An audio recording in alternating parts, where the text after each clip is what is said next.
Shalom, Akim Shalom. First and foremost, I want to give all praises and glory and honor that's due to Yahweh, Ba'ashem, Yahweh Shai, Ba'ashem Rakakwadash. I want to give double honors to the apostles and elders of Great Millstone that rule well. Blessings and salutations to the hopeful elect. Noah's in his gospel, broad, lifting up the standard of Yahweh, Ba'ashem, Yahweh Shai, wherever it may be. This is another lesson through the Spirit. Lord's will to be edifying for the hopeful elect, the lamb, the sheep of the lamb, which is Yahweh Shai. And long story short, man, Shabbat Shalom, so Shabbat Shalom, Barakatah. Long story short, we need the kingdom, all right? We need the kingdom of heaven, and we need it like today. Because I was just meditating through the Spirit on how inconvenient this life is. Just being an Israelite, period, whether it be man or woman, mainly for the men.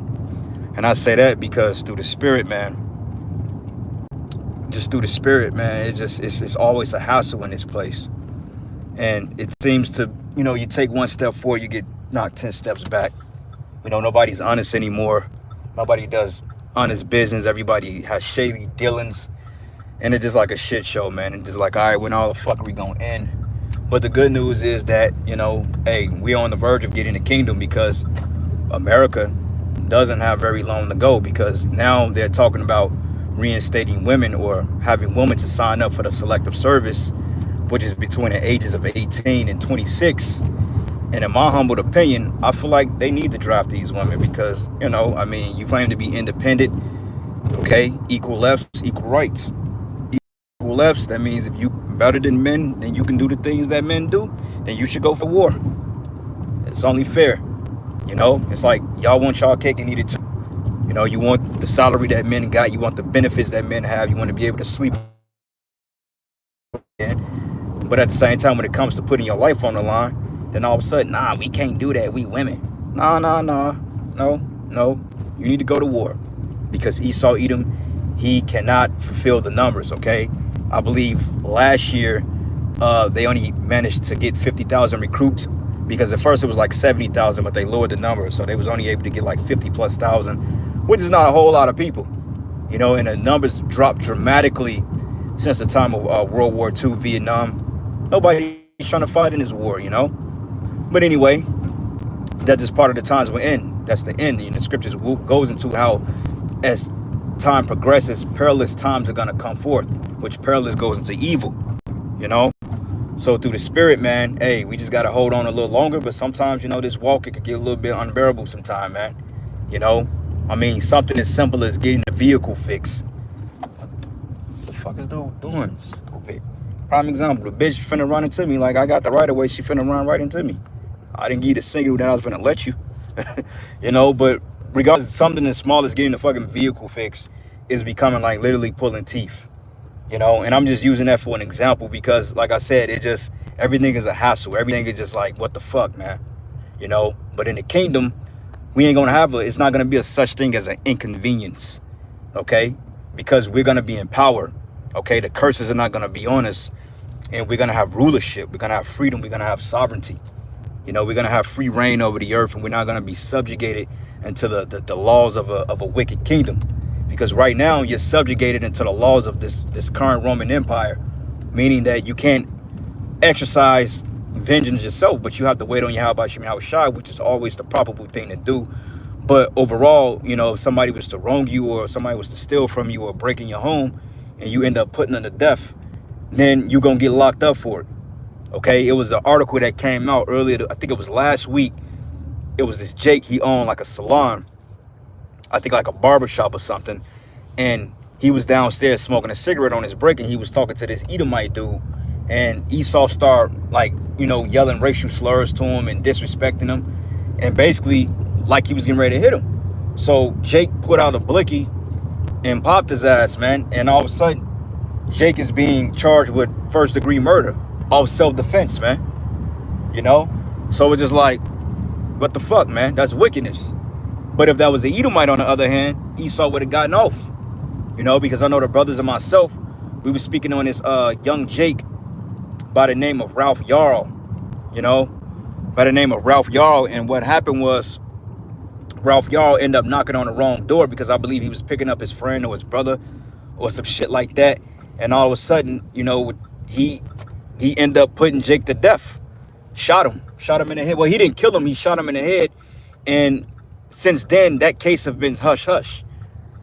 So we don't know whatever came of that case, but nonetheless, they're not making mention of it anymore. But yet Jake gets hit with a fucking first-degree murder for self-defense. So this place is clearly an inconvenience for Israelites, man. As the scriptures say, rise and depart. This is not your rest, because it is polluted. It will destroy you even with the sword destruction. And this place is polluted if I ever known it, man. So with that being said, we got to get salvation out of this hellhole, man. The women are all out of order. The men are fucking effeminate. They're emotional. Okay? You got women that think they can beat up men, and you got men that cross-dress. I mean, the list goes on, and it's nothing but a fucking inconvenience, a hassle. So yeah, it's safe to say that we're fed up with this place, man. It's a scripture in the book of Habakkuk, the first chapter 4 verse, when Habakkuk asked the Most High, he said, why do you continue to allow me to behold grievousness, and not judge? And when you think about it, it's like, yeah, it's like all the evil befalls us, but yet nothing gets done, because, we have to be long-suffering for Yahweh Shem Yahweh Shai.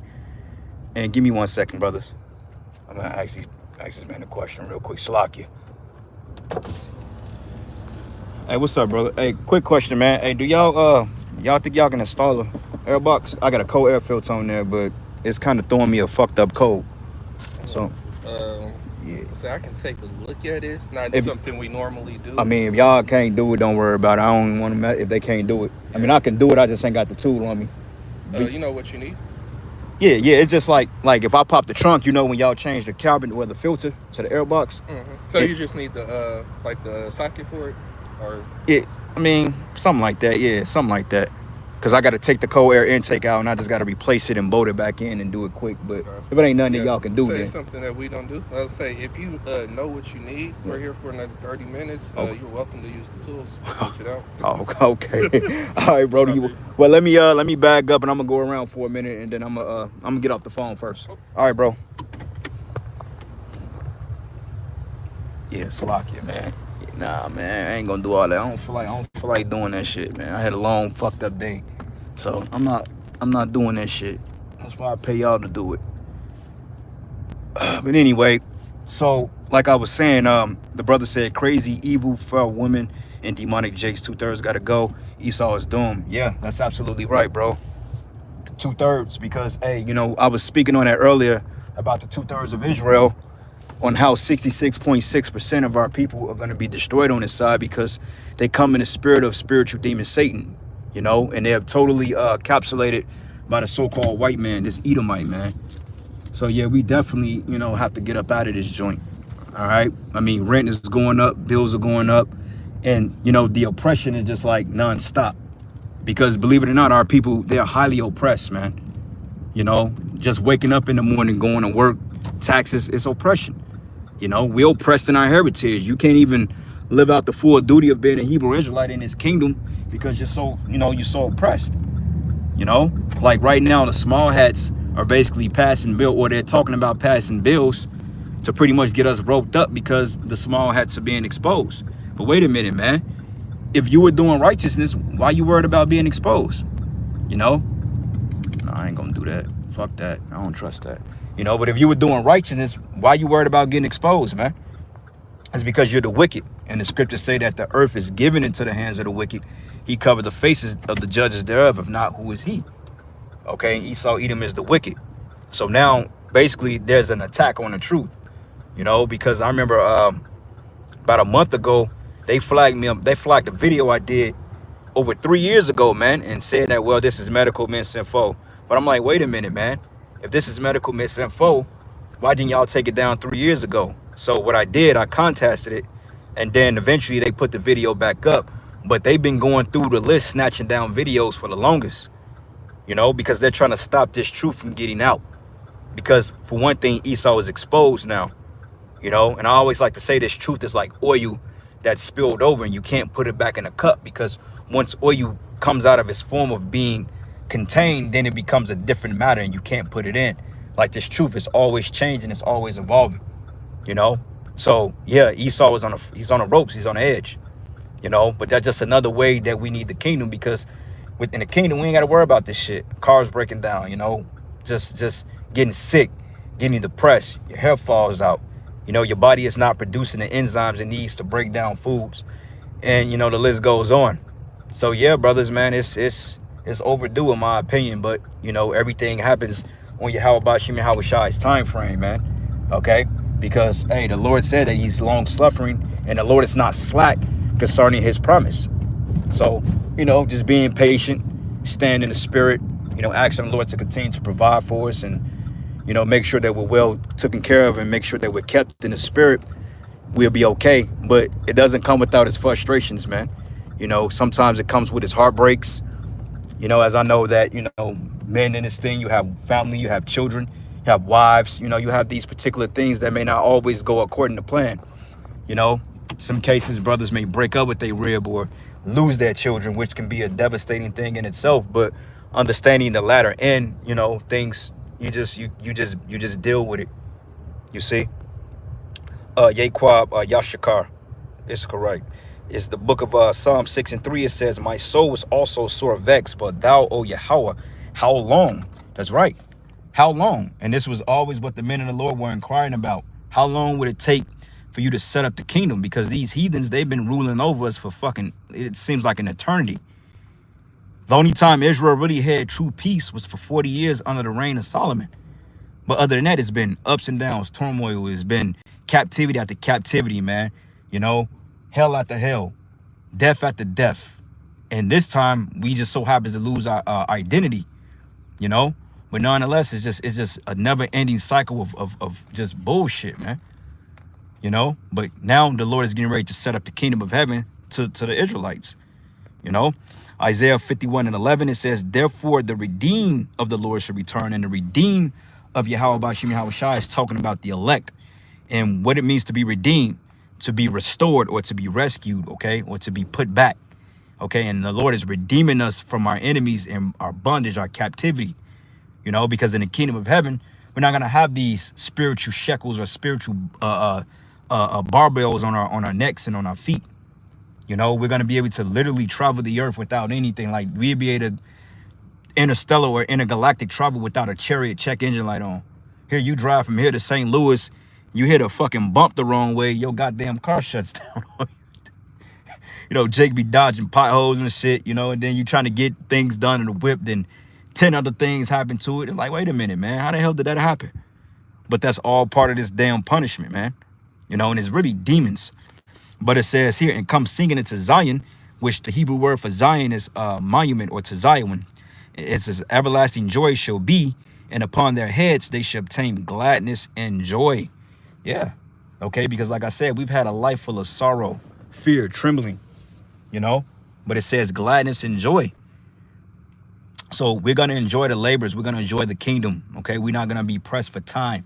Like right now, you hear people say, I don't have enough time in a day, because you're constantly running around a rat race. And before you know it, it's the next day you got to go to work and you got to repeat it all over again. But in the kingdom, we're going to have time on our side, brothers. Okay, time. And that's the key word. We're going to operate outside the realm of time, because we're going to be like Yahweh Bashim Yahweh Shai, as the scriptures say that the Lord has made us the image of the immortal. Roughly paraphrasing, the Lord said that we're going to be a image of the Lord's immortality, roughly paraphrasing it. Okay, because man was meant to be immortal, but we're going to be basically made immortal through the spirit and power of Yahweh Bashim Yahweh Shai, man. Okay, and it says, and sorrow and mourning shall flee away. Yeah, you know, I know how you brothers and sisters feel when you look forward to something and you've put a lot of effort into it for you to not get the results that you reaped, and also somebody wasting your time. You know, like my car sat in the shop a day and a half just for them to tell me what they can't do with it. And I'm like, well, if y'all would have took care of it yesterday and told me, I would have had things figured out. Now y'all holding me back, pushing appointments back and shit. Now I'm working on other people's time. It's just like, what the fuck, man? You know, Jake trying to take a trip tomorrow and all this bullshit is happening. So it's just like, goddamn, like nigga can't win or lose, you know? But anyway, a couple more precepts and I'm gonna get up out of here. Matthew 24 and 13, it says, but he that should endure to the end shall be saved. Swope Park used to be a nice place. Oh man, bro, Swope Park. You go to Swope Park, brother. Hey, your ass might not. Hey, they may shoot your shit. I remember, man. I was going to the gym because I used to live out that way. I was going to the gym over there, man. As soon as I hopped out the whip, some bugged out nigga looked at me like, man, you got an issue? And I'm like, shit, we got a problem. You know what I'm saying? But he was like on drugs or something. So I'm just like, man, whatever, bro. Like, you know, you try it if you won't. Yeah, I have no problem with sending your ass back to the spirit world. You know? But nonetheless, man, it's just like I'm going to work out and I'm already getting a tool with a nigga. That's why I'm like, I don't even fuck with South KC like that. I try to stay the fuck from out of South KC because it ain't nothing but a bunch of niggas out here. You know? But be like-minded, Khan. It says, for I reckon that the sufferings of this present time are not worthy to be compared with the glory which should be revealed in us. It's right. So all the suffering and shit, brothers, hey, trust me, it's gonna get better. You know, I tell myself this all the time, and I try to encourage other brothers as well. No matter how bad or frustrating it get, it will get better, and that's a promise. You know, we just got to stay prayed up and stay in the spirit and ask the Lord to continue to provide for us, man. All right, GMS Endure 144K. Ba Shalom, brother. Yahweh Shema Shabrakatah. Hope deferred maketh the heart sick, but when desire cometh, it is a tree of life. Yeah, and when you defer something, it means that you take it from one end and you put it on the back end of it. Like when they say, okay, you have a deferred payment, that means that you're going to take it and move it to the back end of it. Like, look at this shit. Look at these bonnet head hoes. So look, man, this was never like this out here. It was to the point Jake couldn't even come out here. Now, look, you got a bunch of bonnet head, black and mouth smoking bitches, man. We got to get the fuck out of here, brother. But yeah, man, I got to get going. Salakia, man, it's been a crazy, hectic, fucked up day. But we still kicking it through the spirit and power. How about you, how shy? Hey, Lord's will, you were edified and encouraged. Stay strong. Keep the spirit on you, man. And always put the Most High and His Son first. And hey, you will never fail. And with that, Shalom, above. Shalom.